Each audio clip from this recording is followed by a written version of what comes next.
ሁለት የተለያዩ እንትኖች ይሆናሉ፣ ኪንግደም ይሆናል። የሮም መንግስት ለሁለት ይከፈላል። ተግባባን? ለመጀመሪያ ጊዜ በጦርነት የተሸነፉት እና ያው እንትናቸውን ያጡት መቼ ነው? እስቲ ክብራቸውን አጥተው ለመጀመሪያ ጊዜ መቼ ነው ያጡት? እስቲ በምን ኪንግደም ያጡት? ከ3 በኋላ ነው እንትን ካልክ ከአኮርዲንግ ቱ ኢንዱስትሪ ስትሄድ ሁለት ተከፈሉ። ከዛ በኋላ ይሄኛው በዚህ በኩል በአይ ቲንክ ምንድነው የሚባለው ቆስጠንጠንያ ጋር ያለው እሱ በእስላም ኪንግደም ተወረረና ጀስት ኮንቨርት ጠፍቷል ማለት ይችላል። እሱ ጀስት እንትን ብሏል ኮላፕስ። ስለዚህ ከዛ በኋላ ኮንስታንቲኖፕልን ማን ነው እንትን ያለው? ኦኬ ይቅርታ ምን አልከኝ? አምፓየር የሚባል አለ ደግሞ። ምን አልከኝ? ዌስተርን ሮማን አምፓየር የሚባለው አለ። ከሁለት አይደል የተከፈሉት? አዎ ገብቶኛል። ግን በዋነኝነት ያው ኮላፕስ አድርገዋል ኮንስታንቲኖፕል። አስታውሰህ እንደሆነ ቆይ አንድ ጊዜ ድምጽ አለ ይቅርታ። አንዴ እሺ እና ኮንስታንቲኖፕል ታስታውስ እንደሆነ በ1953 አንተ እንዳልከው ከ395 ኤዲ በኋላ 622 ሲኢ ላይ ኮመን ኤራ ላይ የተነሳ የኢስላሚክ ኪንግደም አለ። ይሄ ኢስላሚክ ኪንግደም በ1453 ፎሎ ፍሮም በመባል በሚታወቀው የኮንኬስት ኦፍ ኮንስታንቲኖፕል ባይ ሱልጣን ሙሐመድ ዘ ሰከንድ ኦፍ ዘ ኦቶማን ኢምፓየር። ኦቶማን ኢምፓየር እንግዲህ እነዚህ ኦቶማን ኢምፓየሮች ናቸው። ማለትም የኢስላሚክ ኪንግደም መተው ሱልጣን ሙሐመድ ዘ ሰከንድ ምን አረጉ? ባይዛንታይን ኢምፓየርን ምን ያደርጉታል? ያው እንትን ያደርጋሉ ማለት እና ኮንስታንቲኖፕልም ማለትም አሁን የምናውቃት ቱርክን ትልቁ መስጂድ የምታውቀው ከሆነ እሱም ያው ቤተክርስቲያን ነበረ። ያንን መጥቶ ያጠፋቸዋል ባለው መሰረት ጠፉ። ይሄ ነገር እንዴት ታየዋለህ እስቲ አንተ? ሲምፕሊ ልንገርህ እኔ ጀስት የሮማ ኪንግደም ሁለት ተከፍሏል። ኢስተርን ሮማን እና ዌስተርን ሮማን ኪንግደም ተከፍሏል። ኢስተርን ሮማን የሚባለው በሙስሊም ኪንግደም ወይም ደግሞ በእስላሚክ ኪንግደም ጀስት እንዲጠፋ ሆኗል። ከዛ ዌስተርን ሮማን ደግሞ በራሱ ፖለቲካ እንትኖች ምናምን ብዙ ኮላፕስ ለማድረግ አልሰማህም? ተቋረጥክ።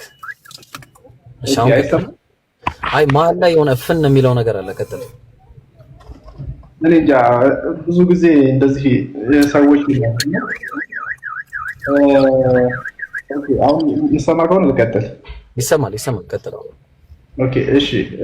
ኢስተርን እና ዌስተርን ሮማን ብሎ ተከፍሏል። ከዛ በኋላ ኢስተርን ሮማን በኢስላሚክ ኪንግደም ተወሯል። ከዛ በኋላ ደግሞ ዌስተርን ሮማን በብዙ የውስጣዊ የፖለቲካ እንትኖች ጀስት ተዳክሞ እንደገና ወደ መከፋፈል ነው ወደ ማለቱ መጥቷል። ኮላፕስ አድርጓል ማለት ነው ባጭሩ አይደለ? ያው በኢስላሚክ ኪንግደም ኮላፕስ አድርጎ ያ ደግሞ በራሱ ጠፍቷል አይደለ? ጀስት እንደ መንግስት ስታስበው ግን አኮርዲንግ ቱ ጁዳይዝም እንዴት መሰለህ ያን አንደርስታንድ የሚያደርገው አይዲዮሎጂ የሚባል ነገር አለ።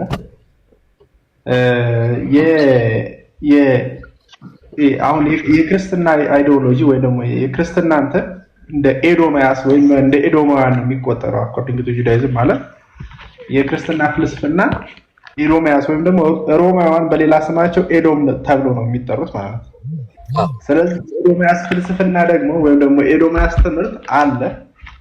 ጀስት እንደ ኪንግደም እንደ አንድ ኪንግደም ተበታትኖ ተፈረካክሷል፣ ግን እንደ ፍልስፍና ግን አለ። ስለዚህ ያ እንትን አየው ለስምህን አልነገርከኝም።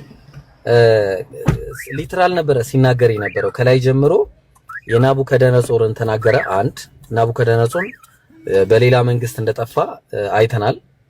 ሁለተኛ የመጣው የሜዶ ፐርሺያ ነው። ሜዶ ፐርሺያም ጠፍቷል፣ እሱም አካላዊ ነው። ሶስተኛ የመጣው የግሪስ ነው፣ የግሪክ ነገስታት ንጉስ ነው፣ እሱም ጠፍቷል። አራተኛ የሮም ንጉስ መጣ። አራተኛውም በአካላዊ ሁኔታ ነው የጠፋው። ተግባባን? በአካላዊ ሁኔታ ጠፍቷል። እሱ በቃ በግዛት እንደዛ ነበር። ጀስት በሌላ አይዲዮሎጂ ነው የተተካተዋል እኮ ገባኝ። ግን አካላዊ ነበር ሲያወራ የነበረው እንትና። እሺ ችግር የለውም። ስለዚህ በአጭሩ ግን እስልምና ለምን አካላዊ ይቻላል? ሲምፕሊ ልንገርህ እሺ እሺ ሲምፕሊ ለሙስሊም ለእስልምና ኪንግደም የማይሆንበት ምክንያት እንዴት መሰለ? እሺ አንደኛ ነገር የእስላሚክ ኪንግደም የተነሳው ከአረቢያ ነው አይደል? አዎ ከአረብ ነው። እሱ ደግሞ ዘፍጥረት 17 ላይ አለ። ከአረቢያ ምድር ነው የተነሳው። ይሄኛው የሚለው ግን ከገነት ይነሳል ወይ ደግሞ ከአምላክ እንደሚጀምር ነው የሚናገረው። ይሄኛው ኪንግደም አምላክ እኮ የአምላክ ማለት ምን ማለት ነው? ምን ማለት ነው? እሺ ከዛ ታወራለህ። ከዛ በኋላ ከገነት ነው ተነስቶ የሚጀምረው። ከዛ በኋላ ያንን የነበረውን የሮማን ኪንግደም ወይም ደግሞ ፍልስፍናዎችን በሙሉ ያጠፋል። ከዛ በኋላ ምን ይላል? ለዘላለም ይኖራል ይላል። ያ መንግስቱ አይጠፋም። እንግዲህ በአንድ ደግሞ የእስልምና ኪንግደም ራሱ ኮላፕስ አድርጓል። አረ ተው ዘላለም የሚለው ቃል በዕብራይስጥ ቋንቋ ዘላለም ሁሉ ጊዜ ዘላለም የሚለውን ወክሎ ነው የሚመጣው ነው። እንትኑም እንደ ኮንቴክስቹዋል ይለያያል። በጣም ጥሩ። ስለዚህ አሁን እዚህ ጋር ዘላለም ሲል ለምንድን ነው የገባው? ለምሳሌ ታስታውስ እንደሆነ የእንትናን ጉዳይ አስመልክቶ የትንቢተ ኤርሚያስ ምዕራፍ 25 ላይ ምን አለ? ፈጽሜ ማጠፋቸዋለሁ ለመደነቂያና ለማፏጫም ለዘላለም ባድማ ትሆናል አደርጋቸዋለሁ አለና ለዘላለም ብሎ እዛው ምዕራፍ 29 ላይ ገባና ድጋሚ ቁጥር 10 ላይ እግዚአብሔር እንዲህ ይላል 70 ዓመት በባቢሎን በተፈጸመ ጊዜ እጎበኛለሁ ወደዚህም ስፍራ አመጣለሁ ብሎ እናንተም ትጠሩኛላችሁ። ቁጥር 12 ላይ ሄዳችሁም ወደ እኔ ትጸልያላችሁ እኔም እሰማችኋለሁ እያለ ይናገራል። ስለዚህ ዘላለም የሚለው ታስታውስ ነው ብዙዎች አሉ። ለምሳሌ መንግስት የዘላለም መንግስት ነው ተብሎ ለሰለሞን ተነግሯል። መንግስቱ ግን የዘላለም መንግስት አልነበረም። የሰለሞን መንግስት ነው በነገራችን ላይ አይደለም። ሰለሞን መንግስት የዘላለም መንግስት አልሆነም። እንዴት ሆኖ ነው የዘላለም መንግስት የሆነው? ሰለሞን መንግስት የዘላለም መንግስት ነው። ምክንያቱም እነሱ ሲመጣ ስለሚቀጥል ማለት ነው እኮ። አሁን አይደለም ኮላፕስ አድርጓል እኮ አሁን የለም እኮ እያልኩ ነው። አይ ኮላፕስ ማድረግ አለማድረግ እኮ አይደለም። በቃ እንደዛ ከሆነ እኛም እኮ ማህዲ ሲመጣ እንደዛ ይቀጥላል። ማህዲ ሲመጣ ይቀጥላል። እሺ ጥሩ ነው ኮንቨርሴሽን። እኔ እንደዚህ ደስ ይለኛል በጣም። እሺ ይሄንን እንደዚህ ካየን ያው እንግዲህ ያንተ አይዲዮሎጂ የራስህ ሊሆን ይችላል፣ ግን ያው ምናልባት ቢብሊካሊ ግን አልሰጠኝም። ቢብሊካሊ እኛ እንዲህ ነው ምናምነው ብለህ ጥቅስና ምዕራፍ ጠቅሰህ ብትሰጠኝ ደስ ይለኝ ነበረ። ያው ዝም ብለህ ኮንቨርሴሽን ያደርግን። ኮሜንታሪ ላወጣልህ እችላለሁ። ኮሜንታሪ ከማውጣት በፊት ግን ጥቅሱ ላይ ብናወራ መጀመሪያ ጥቅሱ ላይ እኮ ነው ያልተወራው። ኦኬ ጥቅሱ ላይ ማውራት እንችላለን፣ ይቻላል። ያ ጥቅሱ ላይ ብናወራ የተሻለ ነው። ከዛ ኮሜንታሪ ላይ ያው ኮሜንታሪ እናንተ እይታ መቼስ ነብዩ መሐመድን አትቀበሉም እናንተ ኦፍ ኮርስ፣ ግን የሚያይበትን እይታውን ጥቅሱ ላይ ነው ልናወራ የምንችለው ብዬ ነው የማስበው። አይ እንደዛ ከሄድክማ እኮ አንተ ራሱ የምታመጣልኝ አይመስለኝም ከእስላማዊ ሶርስ ይሄን ኮድ የሚያደርግ ኧረ አለ እስላማዊ ሶርስ ላይ አዎ አሳየህ። እሺ እንዴት አድርጌ ላሳየህ? እሺ አልቢዳያ ወኒሃያ መጽሐፍ ላይ እሺ ቦታው የማይመች ቦታ ነው ያለሁት፣ ግን እሺ ዝም ብዬ ልክፈትልህ። ይታያል አልቢዳያ ወኒሃያ ይሄ መጽሐፉ አልቢዳያ ወኒሃያ የሚል መጽሐፍ ነውና እዛ ላይ አንድ ሐዲስ አለ። እዚህ ሐዲስ ላይ አንድ ጊዜ ይሄዱና የሆነ የሞተ ሰው ያገኛሉ። መጽሐፍን ተደግፎ የሞተ ሰው ነው ያገኙትና ያ በእጁ ላይ ቀለበት አለ ምናምን ይባልና ከዛ ማን ነው ተብሎ ሲጠየቅ ስሙ ዳንኤል ነው ተብሎ ተቀምጧል። ቆይ እሷን ላሳየው።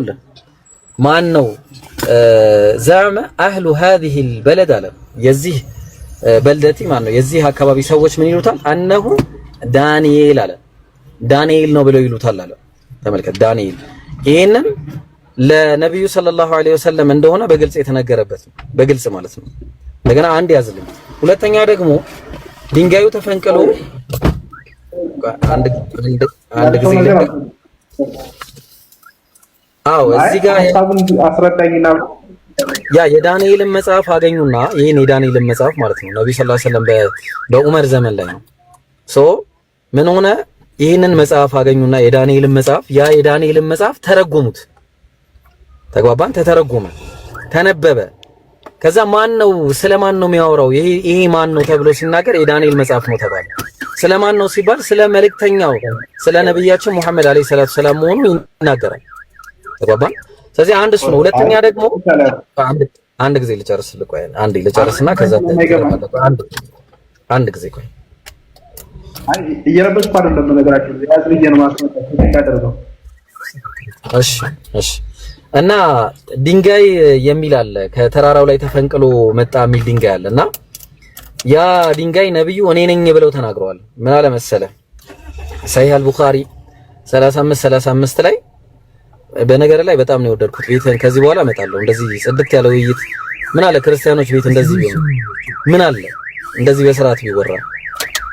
እሺ ምን አለ Allah's messenger said my similitude in the comparison with the other prophets before me is that of the man who has built house nicely and beautifully ያለ የኔና ከኔ በፊት የነበሩት ነቢያቶች ምሳሌ አንድ ሰው ቤቱን ውብ አድርጎ እንደሰራ ነው አሉ። አሳምሮና ውብ አድርጎ except for a place one brick አንድ ድንጋይ ግን ይቀራል አሉ in the corner በኮርነሩ ላይ the people go about it and wondered at beauty but say would that this brick be put in this place አሉ። ያ ድንጋይ ቦታው ላይ መቀመጥ የለበትም አሉ።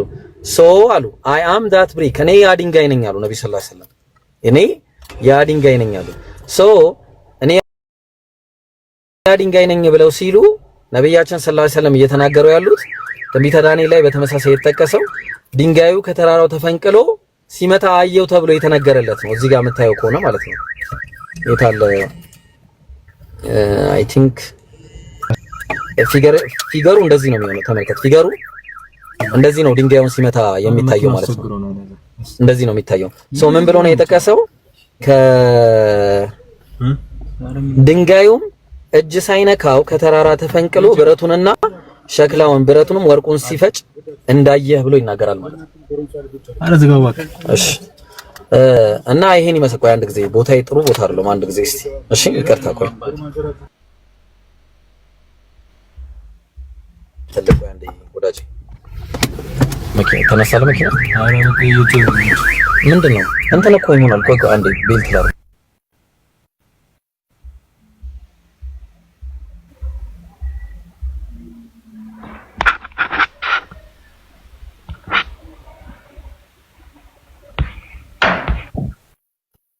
ቢስሚላህ በቃ ወይ ስረጋጋ ታስገባኛለህ።